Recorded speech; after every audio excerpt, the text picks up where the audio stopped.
explain it. All the good love it just feels right. Oh baby, maybe you know what I mean. Come through. Ooh, oh, oh, oh.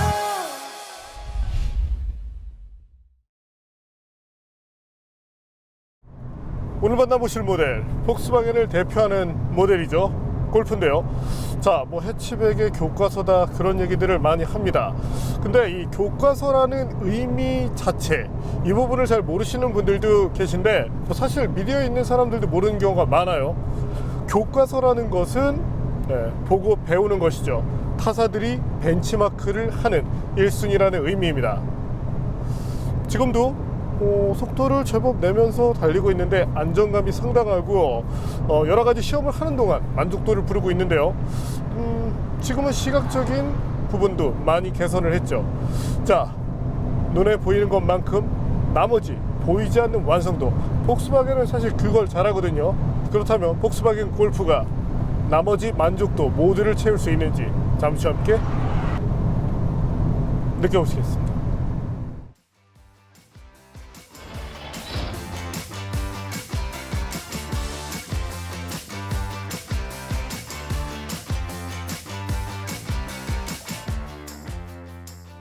칠 7세대 디자인이 8세대로 넘어오면서 이렇게 변했습니다.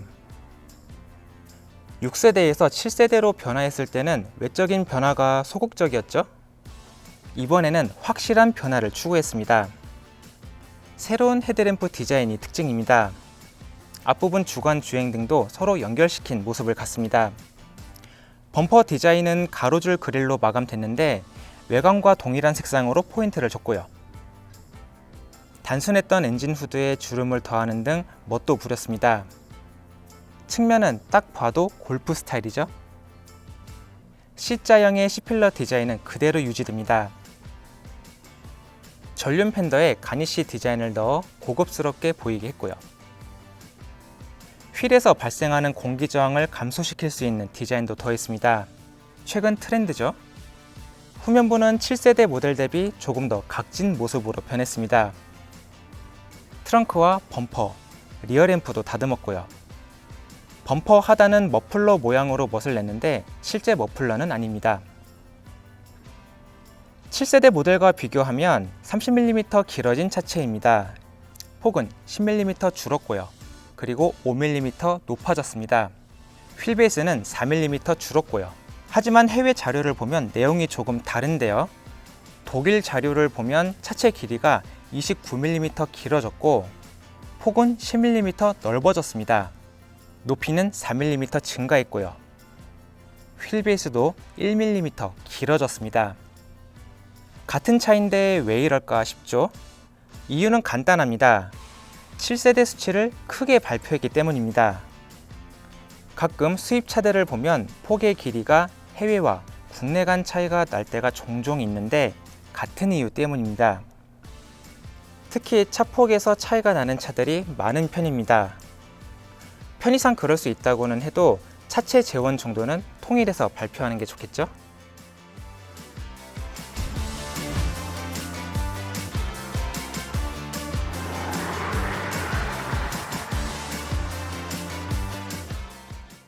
자, 그럼 지금부터 폭스바겐 골프와 함께 가볍게 달려보죠. 스포츠 모드를 사용하고 있는 상태고요. 자, 풀 가속 상태입니다. 속도가 마일드하게 오르죠. 디젤 모델답게 토크를 기반으로 해서 넓은 기어비, 이를 활용해서 꾸준하게 밀고 나가는 모습을 볼 수 있습니다. 고출력 가솔린 모델들과 비교를 한다면 아주 짜릿한 가속은 아니에요. 자, 지금도 속도를 꾸준히 올려나가고 있죠. 이제 시속 200km 정도를 넘어섰고, 대단한 것은 이때 안정감입니다. 이 노면이 거친 구간, 여기서 고속주행을 할 때는 운전자도 심적인 부담감을 갖게 됩니다. 차가 이렇게 튀면 아무래도 불안하겠죠. 하지만 현재 200km 이상, 속도 예상 지금 220km를 넘어서 있는데 이 상황에서도 충분한 안정감을 보여주고 있네요. 그리고 승차감 부분도 칭찬하고 싶은데, 제가 이제 늘상 말씀드린 구간이 이 코스 특성상 이 구간이 매우 조금 노면이 좋지 않습니다. 그런데도 불구하고 거의 지금 떨림이 없거든요. 일부러 노면이 안 좋은 쪽으로 살짝 기울어서 제가 주행을 하고 있는데도 불구하고 안정감이 대단하네요. 시험장까지 오는 동안에 다양한 일반 주행 환경에서도 경험을 했지만 서스펜션에 대해서는 칭찬을 아끼고 싶지 않습니다. 그리고 고속주행은 말이 필요 없어요. 그냥 사실 조금 균형은 안 맞겠지만 이 상태에다 GTI 엔진을 달더라도 하체 부분에 대해서 아주 큰 불만은 나오지 않을 것 같네요.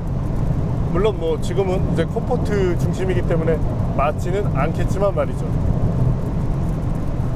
지금 또 비가 내리는 상황인데 그럼에도 불구하고 뭐 차량의 거동 전혀 부족함이 없습니다.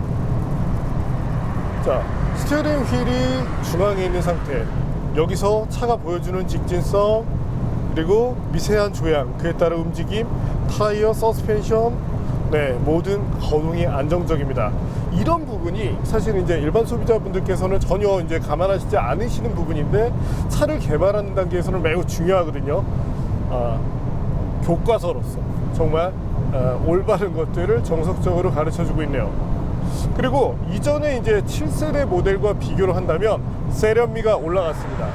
자, 그때만 해도 약간은 단단한 쪽, 부드러운 쪽, 조금 더 기울어지는 모습을 보였는데 저희가 최근에 소개해드렸던 티구안 올스페이스에서도 이 균형감을 잘 잡았다고 얘기를 드렸죠. 지금 이 골프 TDI 확실한 만족감을 보여주고 있네요. 그래서 고속주행 능력에 대해서는 뭐 더 이상 말이 필요하지 않습니다. 전세대 골프 TDI는 150마력의 출력, 최대 토크 32.6kg 폴스미터를 냈습니다. 다소 부족하죠? 이번 모델도 출력은 늘지 않았습니다. 디젤 엔진에서 출력이 필요하면 GTD를 구입하라는 폭스바겐의 배려겠죠? 그래도 토크가 늘어 36.7kg 폴스미터를 낼 수 있게 됐습니다. 기존 엔진은 EA288, 지금은 288 에버라고 불리죠. 트윈 도징 시스템을 사용해 조금 더 친환경에 가깝게 다가갔다는 점이 이번 엔진의 특징입니다. 최고 출력은 3000에서 4200rpm 사이에서 나오죠. 최대 토크는 1600에서 2750rpm 사이에서 나오도록 설정되어 있습니다. 초기 출발 때 약간의 터보렉은 있지만 차가 움직이기 시작한 이후부터 가속 페달 조작에 따른 반응도 잘 나왔고요. 변속기는 DSG를 씁니다. 7단이죠? 7세대 때는 6단을 썼었어요.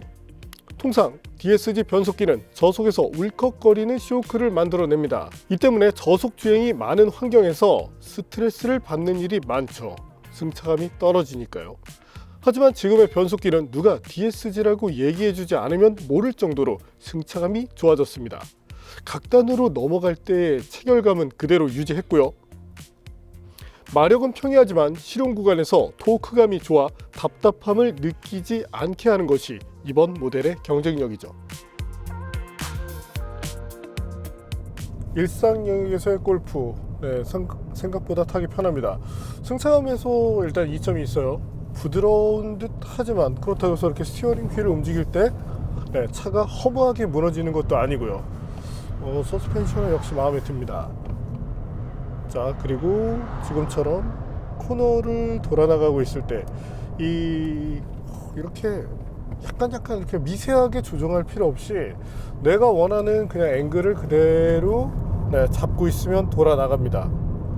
물론 기본 특성 자체는 약간 언더스티어로 맞춰져 있지만 운전자가 예상할 수 있는 일상 여역에서는 거의 뉴트럴한 모습을 보여주는데요. 자, 운전 재미라는 부분, 차의 완성도라는 부분, 이런 데 있다고 봐주시면 되죠.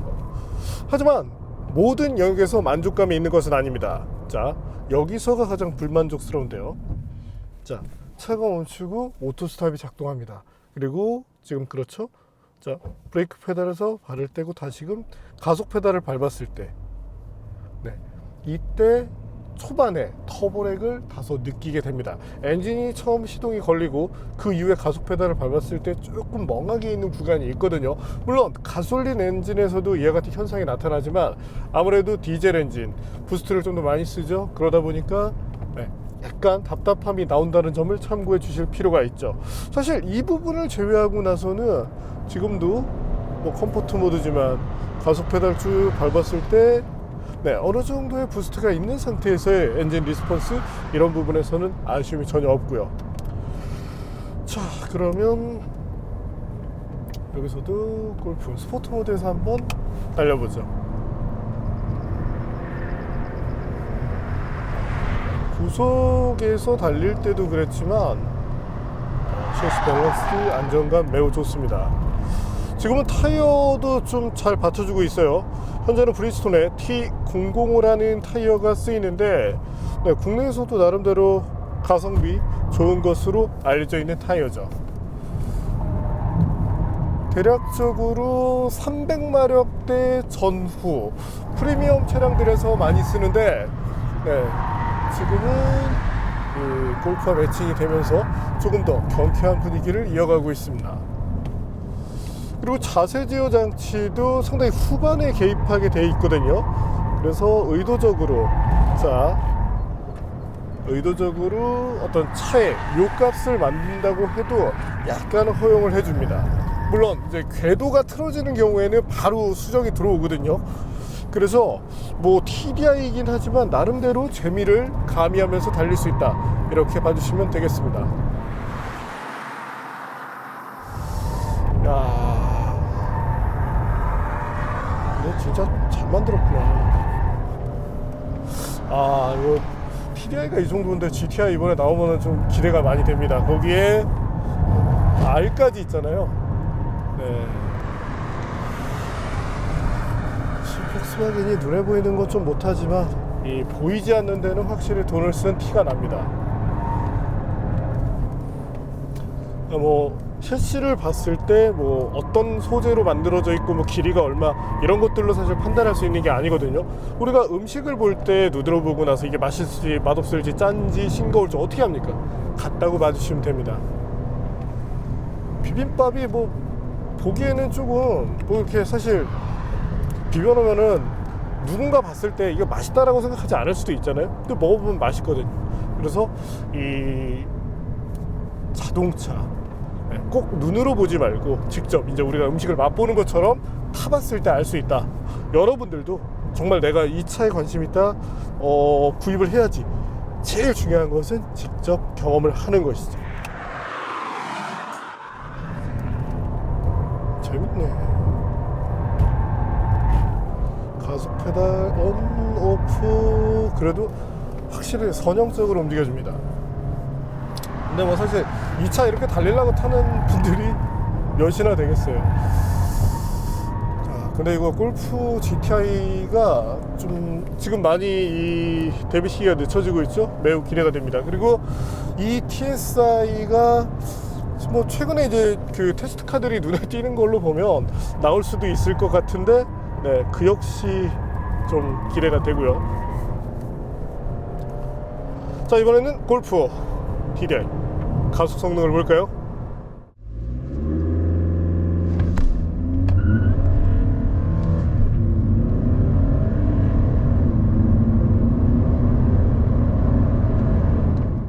(7세대) 모델 대비 토크가 올랐죠.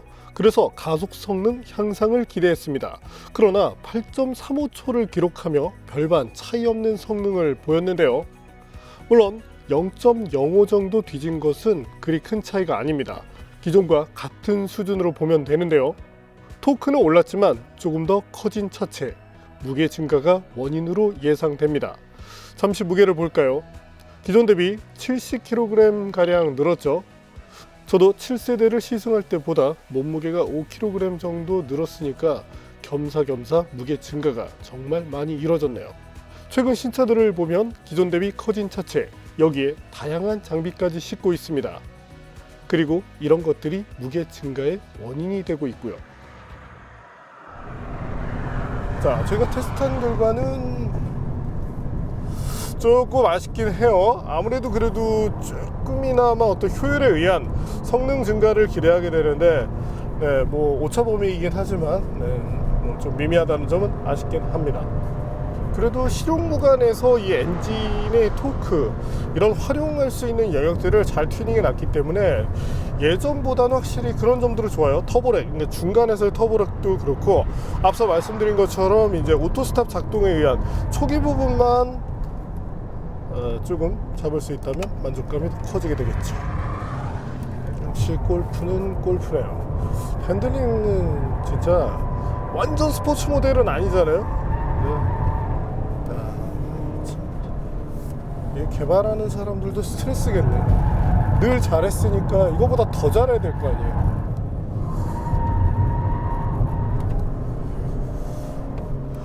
자, 이번에는 폭스바겐 골프 주행 연비를 볼까요? 연비도 대단한데요.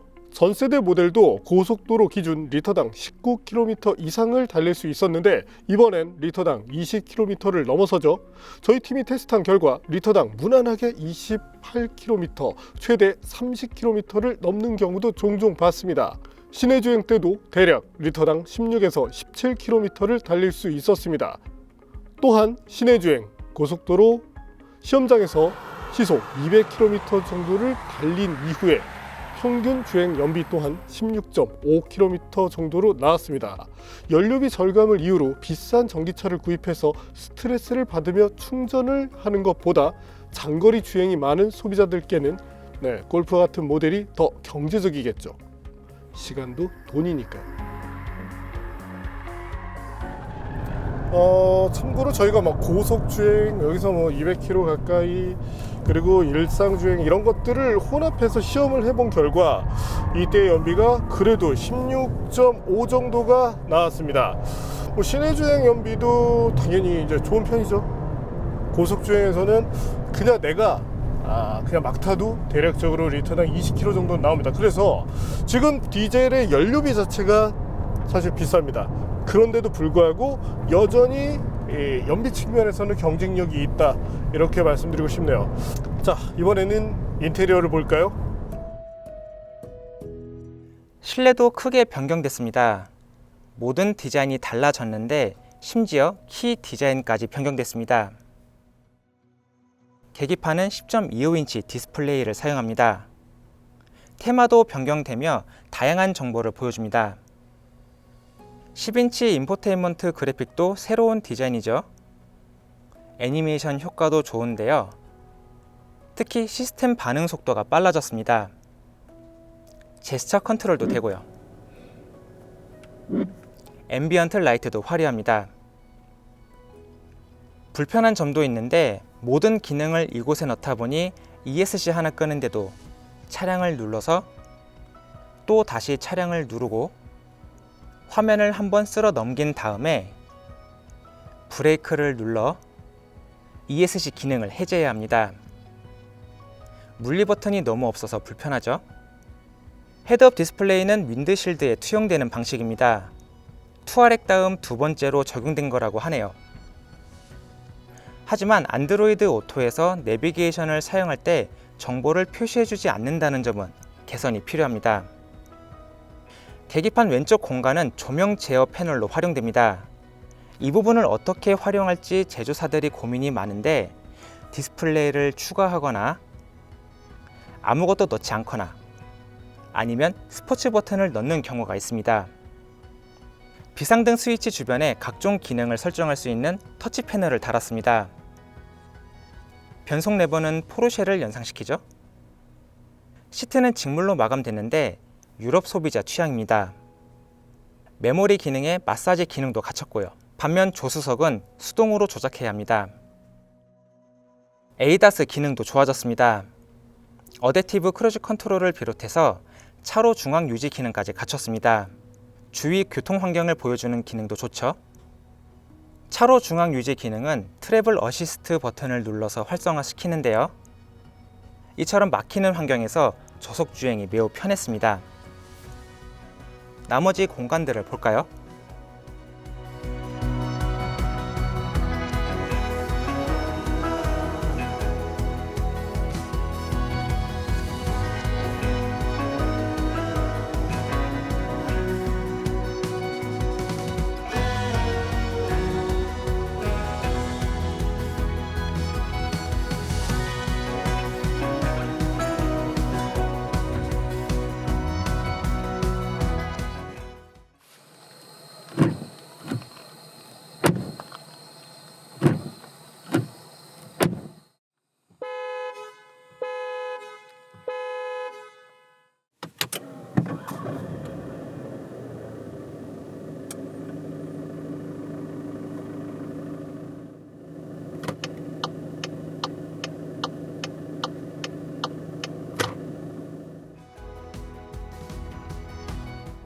어떠신가요? 나름의 세련미가 있어서 좋습니다.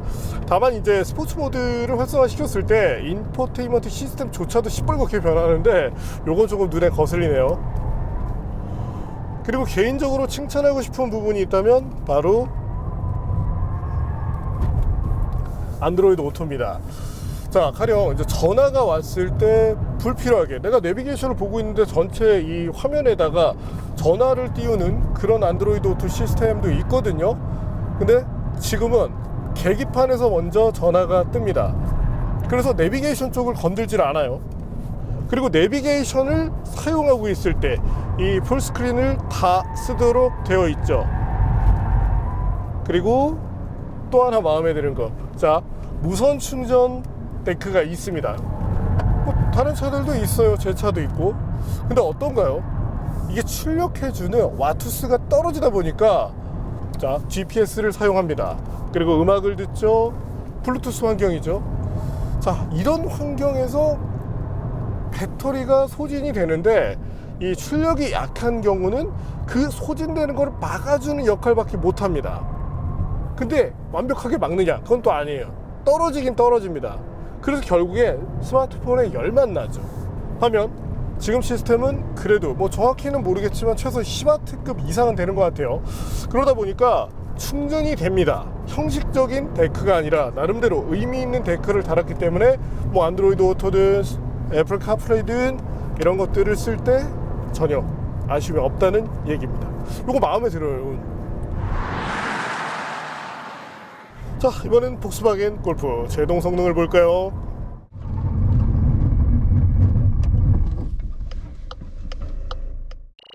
제동 거리는 최단 37.3m, 최장 37.85m로 나왔습니다. 편차가 거의 없죠? 얼마 전 테스트한 티구안 올스페이스도 그랬지만 편차가 적다는 것은 제동 시스템과 타이어가 꾸준히 성능을 유지한다는 것을 의미합니다. 성능 그리고 안전 측면에서 신뢰도가 높다는 얘기죠. 브레이크 시스템 자체의 용량이 넉넉한 편은 아니지만 그래도 고속주행을 비롯해 가벼운 스포츠 주행 정도는 무난하게 커버할 성능으로 보면 됩니다. 뭐 현재 뭐 차량의 컨디션이라든지 이런 점들을 놓고 봤을 때 무난한 성능입니다. 자, 그리고 브레이크 페달을 밟을 때 불필요한 이 저항감 이런 거 없이 초반부터 후반까지 리니어하게 선형적으로 작동을 해줍니다. 어떤 차들은 앞에서는 확 잘 듣다가 계속 밟고 있지만 후반에는 밀리는 차들도 있어요. 반면 세팅이 잘 된 차들은 처음부터 내가 밟는 압력에 따라서 뭐 긴급제동, 자, 지금 바로 캘리퍼가 내가 밟는 힘에 대해서 압박을 해줍니다. 별거 아닌 것 같지만 이런 것들에 하나하나의 요소가 모여서 완성도를 높이게 되죠. 다만 아쉬운 점은 사운드 시스템인데요. 너무 평이한 것들이 들어가 있습니다. 지난번에 티구안 올스페이스 때도 사운드 시스템이 너무 평이했어요. 자, 폭스바겐도 뭐 프리미엄 브랜드 같은 사운드 시스템은 아니지만 그래도 나름대로 조율이 잘 된 사운드 시스템을 쓰는데 이 다양한 모델의 그와 같은 경험, 자동차를 통해서 우리가 얻을 수 있는 경험의 영역은 많습니다. 자, 사운드 역시도 우리가 즐길 수 있는, 정말 대중 소비자들이 즐길 수 있는 중요한 영역인 만큼 이 부분에 대해서도 신경을 써주면 좋겠네요. 골프 TDI의 테스트를 마친 후 저희 팀 스태프들의 반응은 다 같았습니다. 진짜 잘 만들었다. 대단한 종합 성능인데 최고의 연비다 라고 말이죠. 저는 균형감 있는 종합 성능이 가장 인상적이었는데요. 현재 골프의 가격은 3천만 원대 중반입니다. 할인이 소소하다 보니 과거만큼의 경쟁력은 아니죠. 그래도 에이다스를 비롯해서 구성적인 측면을 다소 보강하고 있습니다. 무엇보다 점점 가격을 높여가는 국산차와 비교를 하면 그래도 나름대로 경쟁력을 가져간다는 결론을 낼 수 있죠. 이번에 TDI 버전을 타보니 GTI가 더 궁금해지는데요. 하루빨리 공식 출시되기를 기대해 보겠습니다.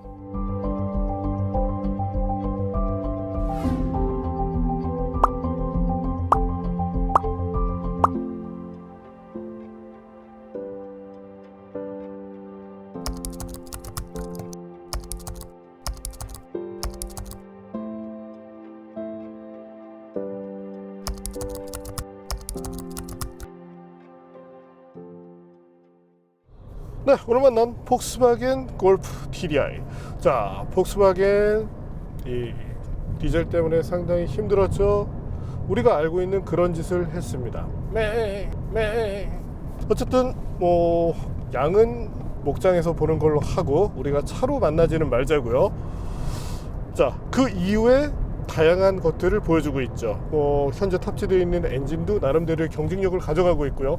무엇보다 본질적으로 골프가 가져왔었던 그 모든 것을 한 단계 업그레이드 시켜서 다시금 한국 시장에 돌아온 만큼 이 골프에 대해서 관심 있는 분들께 추천드릴 만한 그런 차라고 말씀을 드리고 싶습니다. 저도 해치백을 타고 있는데 이 차를 탔을 때 느끼는 느낌 다르거든요. 물론 성능 자체는 당연히 제 차가 더 좋겠죠. 출력이 얼만데요. 하지만 일상에서 탔을 때 편안함, 이 부드러운 서스펜션, 그러면서도 지지해주는 능력, 서스펜션이 무너졌다가 회복되는 이런 과정까지도 정말 깔끔하게 세팅해서 일상에서의 만족감을 대폭 키운 것이 바로 골프다, 이렇게 말씀을 드리고 싶습니다. 자, 누군가는 그럴 거예요. 여기 뭐 이거 가격 대비 뭐 구성 뭐 옵션이 부족하다. 같은 돈으로 누군가는 뷔페를 먹을 수도 있고, 누군가는 정말 이 본질적인 부분, 소재가 좋은, 뭐 쉽게 말해서 뭐 우리로 얘기한다면 뭐 한우의 1++ 등급 정도가 되겠죠. 여기다 투자를 할 수도 있습니다. 그래서 중요한 것은 뭐 네가 맞고 내가 맞고 이런 것이 아니라 나는 본질에다 투자를 하겠어라면 좋은 선택이 될 것이고, 아니야 나는 그냥 많은 게 좋아 라면 그 또한 선택의 영역이잖아요. 그래서 모두를 존중하는 그런 분위기가 만들어지면 좋겠습니다. 저도 사실은 그랬었어요. 아니 이 본질에다 투자하는 것이 개발하는 입장에서 더 많은 시간과 돈이 들어가는데 왜 우린 맨날 통풍 시트만 봅니까 하고 비꼈었는데, 또 다른 한편으로 보면 누군가는 이런 거 중요하지 않잖아요. 내가 처음 차를 탔는데 아니 뭐 차의 핸들링 뭐 이런 감각 이런 것들을 모르고 기준이 없으니까 그랬을 땐 당연히 눈에 보이는 걸 쫓아가게 되거든요. 자, 그래서 이 모든 것들을 인정하는 분위기가 만들어지면 좋겠네요. 네, 오늘은 폭스바겐의 기본기 좋은, 이 기본기 좋다는 게 사실 설명드리기는 어렵지만 어쨌든 그러한 골프를 만나봤습니다.